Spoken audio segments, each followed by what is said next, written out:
Today, if someone dies at 30, we call it a tragedy. At 30, a modern person may still be paying rent badly, forgetting dentist appointments, and pretending one good night of sleep will fix everything. Nobody looks at a 30-year-old and says, "Ah, yes, a completed ancient elder." But when people hear that ancient humans had a life expectancy of about 30 years, many imagine something very different. They picture a world where 30 was old age, a world with almost no grandparents, a world where the human body simply ran out of battery before real adulthood had finished. That sounds dramatic. It is also misleading. Now remove the things quietly protecting us every day. Remove antibiotics, remove vaccines, remove clean drinking water, remove dentists, remove blood banks, C-sections, emergency surgery, soap in hospitals, oral rehydration salts, prenatal care, and modern childbirth teams. Suddenly, the number 30 starts to mean something else. The real question is not simply, did ancient humans die young? The better question is, did most adults really die at 30, or was the average being dragged down by something far more brutal, the deaths of infants and children? That is the common belief. Ancient humans died at 30 because life was short and the body wore out quickly. The twist is that 30 was usually not a biological expiration date. It was an average distorted by danger at the beginning of life. And once we understand that, the ancient world becomes less cartoonish and more human. It was not a world where everyone dropped dead at 30. It was a world where many people never reached adulthood, but those who did could sometimes live long enough to become parents, grandparents, skilled makers, healers, trackers, storytellers, and living memory for the group. So did ancient humans really die at 30? To answer that, we have to look at three things: the math, the bones, and the survival system around the fire. First, the math.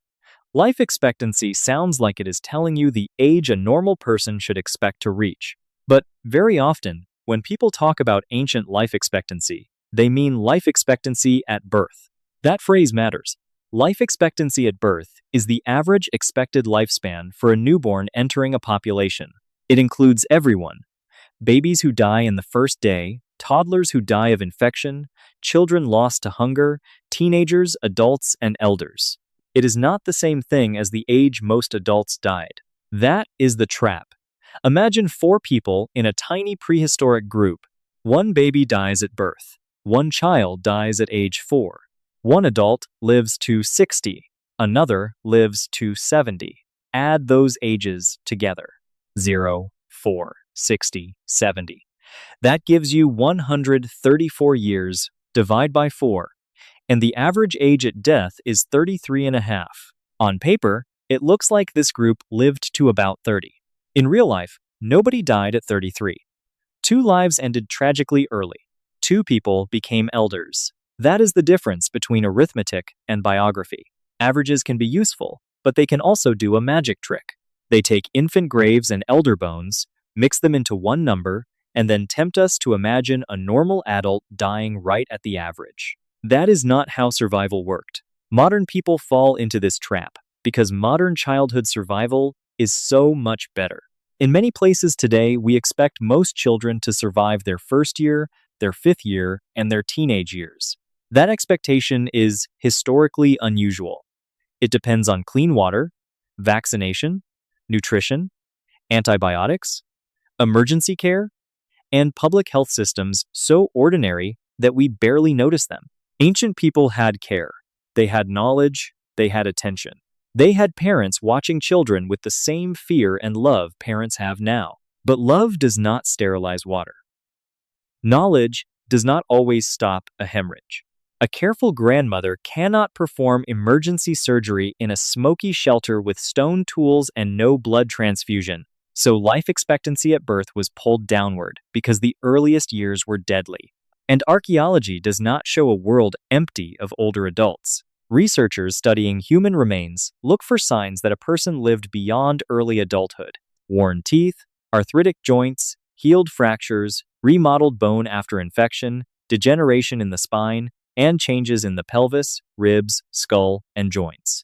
These signs are not perfect clocks, but they do show that some prehistoric and ancient people survived decades of use, injury, strain, and repair. That evidence matters because bones are not just bones, they are survival records. A skeleton cannot tell us a person's name. It cannot tell us their favorite story or whether they were the annoying uncle of the camp. But it can sometimes tell us whether they were a child, a teenager, a young adult, or someone who had carried a body through many hard years. For children, age can be estimated more closely. Teeth erupt in a fairly predictable order. Baby teeth appear, permanent teeth push upward. Molars arrive in stages, and growing bones fuse gradually. A child's skeleton is like a clock still being assembled. But after adulthood, that clock gets blurrier. Most bones have fused. Teeth have erupted. Growth has stopped. From that point on, age is measured by slow wear and biological change. Archaeologists look at tooth wear, joint degeneration, the surface of the pelvis, the ends of ribs, skull sutures, and disease marks. These can show a body has aged, but they usually cannot give an exact birthday. That is important. When an adult skeleton is labeled 40 plus, the person might have been 42, 55, or older. Old age can hide inside broad archaeological categories. So if we ask, where are all the 70-year-olds? Part of the answer is, some may be hard to identify with precision, especially when only bones survive and preservation is uneven. The record is also biased. Not everyone gets buried in a way archaeologists can find. Soil destroys bone. Acidic ground can erase a body. Scavengers, water, later building, and time itself can damage the evidence. Burial customs vary. A cemetery may not represent everyone who lived in a population. So we should be careful. We cannot say every ancient person who survived childhood lived to old age. They did not. But we also cannot say the archaeological record proves everyone died at 30. It does not. The better picture is uneven. Many lives ended early. Some adults died young, some lived into middle age. Some became old enough for their bones, teeth, and joints to carry the marks of long survival. Now imagine the first dangerous gate, birth. Today, childbirth is still serious, but modern medicine has changed the odds. We have prenatal monitoring, trained teams, sterile equipment, blood transfusions, antibiotics, C-sections, and emergency surgery. Now remove all of that. Birth happens in a shelter, on the ground, in a hut, near a fire, or wherever the group can manage privacy and warmth. The helpers may be skilled and experienced. They may know positions, herbs, pressure, massage, and signs of danger. But they cannot scan the baby's position. They cannot safely cut open the abdomen to save a mother and child. They cannot replace lost blood from a bank. They cannot stop a severe infection once it spreads through the body. For the mother, childbirth could be one of the most dangerous events of adult life. A baby positioned badly could mean obstructed labor. Heavy bleeding could become fatal quickly. A retained placenta or tear could lead to infection. Even after birth, recovery was not a vacation. There was no quiet hospital bed with a button that calls a nurse. There was smoke, cold, insects, older children, moving camps, hunger, and the need to nurse a newborn while the body was still healing. For the baby, the first breath was not the beginning of safety. It was the beginning of exposure. A newborn entered a world full of microbes, parasites, smoke, insects, dirty water, unstable food, and weather that did not care how fragile a body was. A fever with no clear cause could become fatal. Diarrhea could drain a small body with terrifying speed. A respiratory infection could become pneumonia. A parasite could steal strength slowly. A season of hunger could weaken both mother and child at the exact moment when nourishment mattered most. Here is the simple science. Small bodies have less reserve.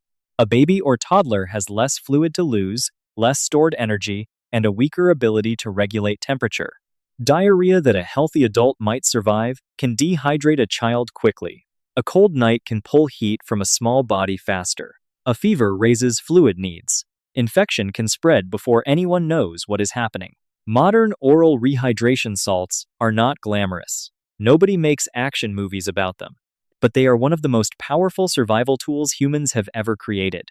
They turn deadly dehydration into something treatable in many cases. Ancient parents did not have packets of carefully balanced salts and sugar. They had water if it was available. They had nursing. They had broths, plants, rest, warmth, and care. Sometimes that was enough. Sometimes it was not. This is why the phrase life expectancy at birth is so dangerous if we do not explain it. It is not saying most adults collapsed at 30. It is saying many people never got the chance to become adults at all. Now move from birth to childhood. A small child in a prehistoric camp was surrounded by ordinary dangers. Fire gave warmth, but it burned. Water gave life, but it drowned. Tools made survival possible, but a sharp flake could cut deeply. Smoke protected against insects and cooked food, but it irritated lungs. A toddler could fall, choke, wander, freeze, overheat, or put the wrong thing in their mouth. Children are excellent at trying to die in creative ways. Modern parents know this. Now remove baby gates, disinfectant, clinics, vaccines, and emergency rooms. That was not because ancient parents were careless. It was because the world was less forgiving. A child's immune system had to learn without vaccines. A wound had to heal without antibiotics. Food had to be safe enough without refrigeration. Water had to be found, carried, and judged by experience rather than tested by a city system. In a modern kitchen, bad food might mean a warning label, a fridge, a trash can, and a stomachache. In an ancient camp, bad food might mean vomiting, dehydration, weakness, and a child too small to recover. So the first big reason for the dying at 30 myth is infant and child mortality. But that does not answer the whole question. Because adulthood was dangerous too.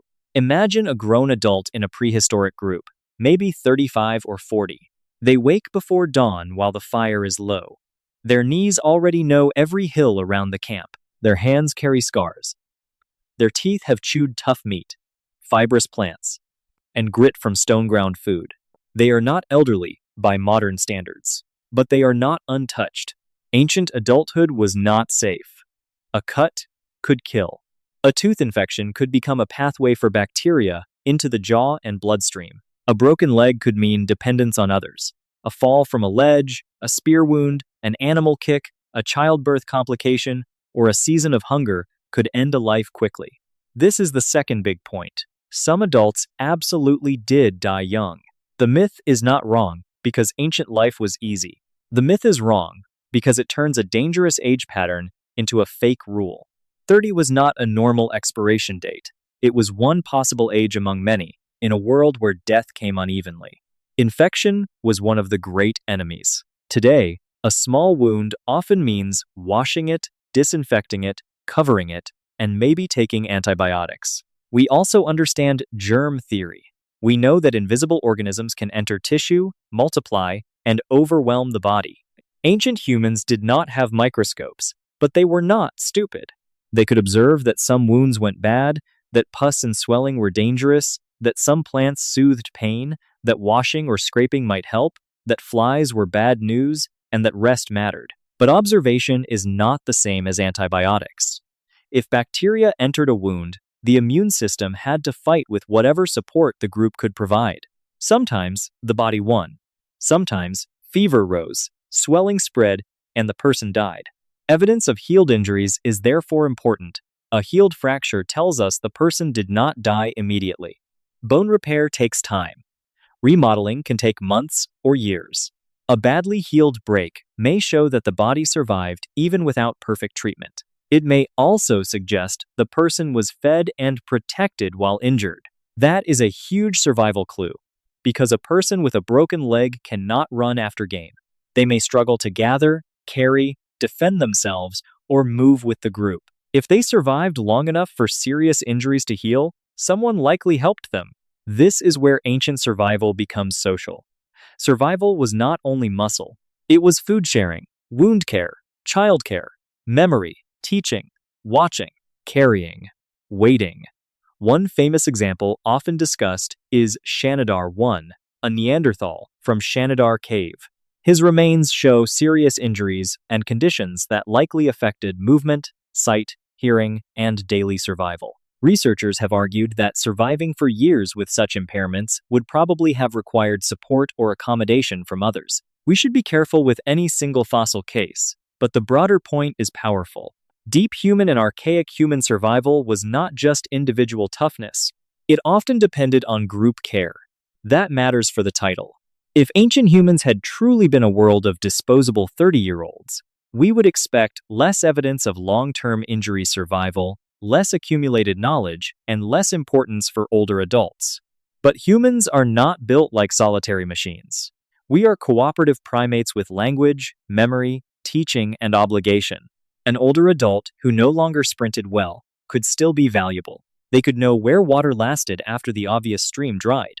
They could remember which valley had tubers after the first rains. They could know which mushrooms looked edible but were a terrible idea, which plant soothed pain, which animal track was fresh, and which silence meant something was watching. Today, we store survival knowledge in phones, search engines, maps, weather apps, doctors, and how-to videos. Ancient groups stored much of it in people. An elder was not just an old body. An elder could be a living hard drive, except harder to update and more likely to tell the same story 5 times. But in a dangerous world, repeated stories were not just annoying. They were safety systems. Do not cross that river after heavy rain. Do not eat those berries before they turn dark. Do not camp in that hollow when the wind comes from the north. That kind of knowledge can save lives. This is why the grandmother hypothesis is so interesting. In humans, unlike many other animals, females can live for decades after reproduction ends. Anthropologists have argued that older women may have increased the survival of grandchildren by helping feed them, watching them, sharing knowledge, and reducing the burden on mothers. This is debated in details, like almost everything interesting in human evolution, but the basic idea fits something obvious. Older people can make children more likely to survive. And not only grandmothers, grandfathers, older siblings, childless adults, injured adults, skilled toolmakers, healers, trackers, and storytellers could all contribute. Ancient survival was a network, not a superhero movie with one muscular hunter carrying the whole tribe. That network helps explain why adult longevity mattered. Studies of recent hunter-gatherer and small-scale societies do not give us a perfect window into the deep past. We should never pretend they are living fossils. They have their own histories, cultures, environments, and contact with modern systems. But they can help us understand human life history. Researchers studying small-scale societies have found that while mortality can be high, especially early in life, adult death is not simply concentrated at 30. Many people who survive childhood can live into their 40s, 50s, 60s, and sometimes older. Post-reproductive longevity is not just a modern invention created by hospitals and supermarkets. This does not mean Paleolithic people had modern retirement. Nobody was getting a pension and complaining about the price of mammoth meat. It means the human capacity for longer adult life is old. Modern medicine expanded survival dramatically, especially by saving infants, children, mothers, and people with infections or injuries.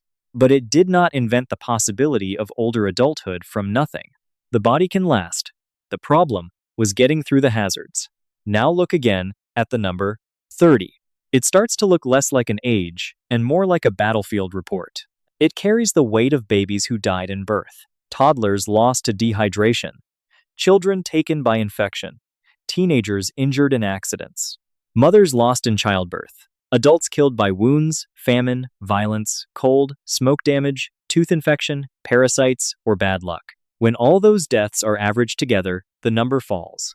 But among those who survived the dangerous opening chapters, the path could extend much farther. This is why a better way to ask the question is not, what was life expectancy?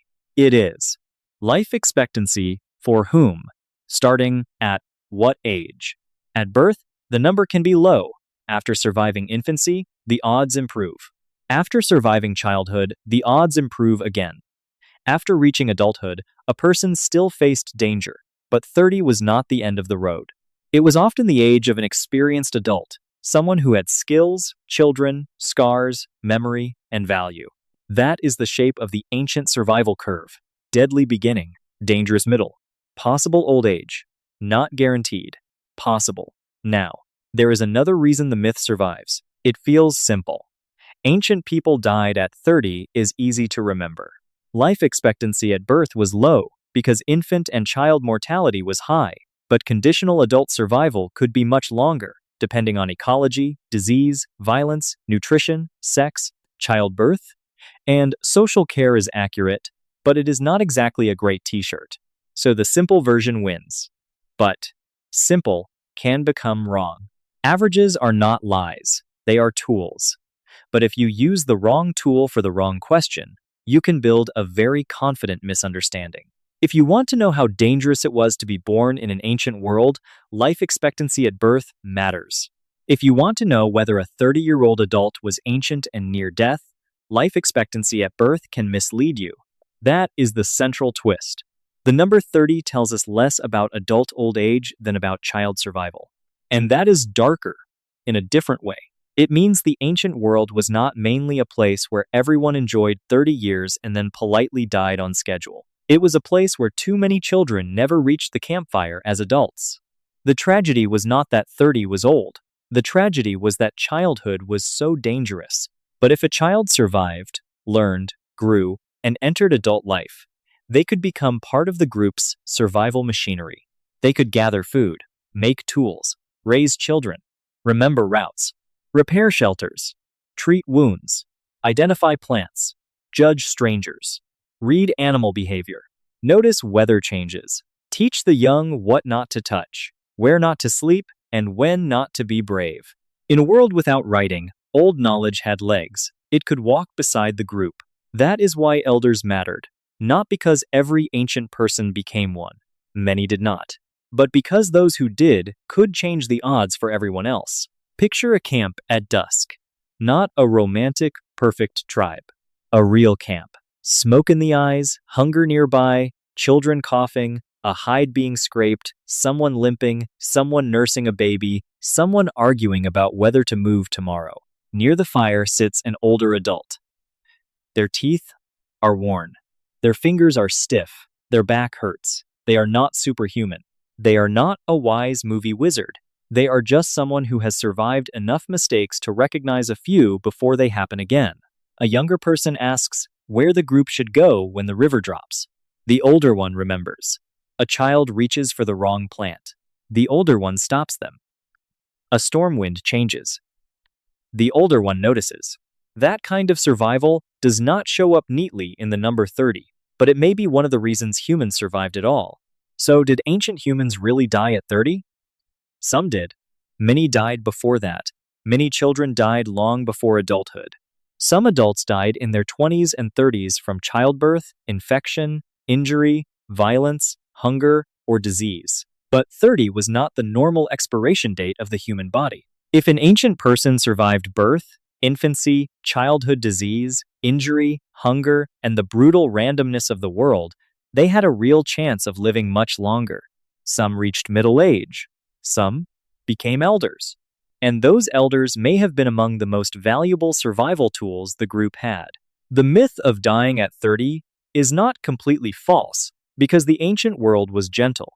It is false because the ancient world was harsher than the myth understands. The number 30 hides the babies. It hides the mothers. It hides the infected wounds. It hides the children lost before they could leave many bones behind. And it also hides the elders. The worn teeth, healed fractures, stiff knees, remembered paths, and living knowledge that helped other people survive.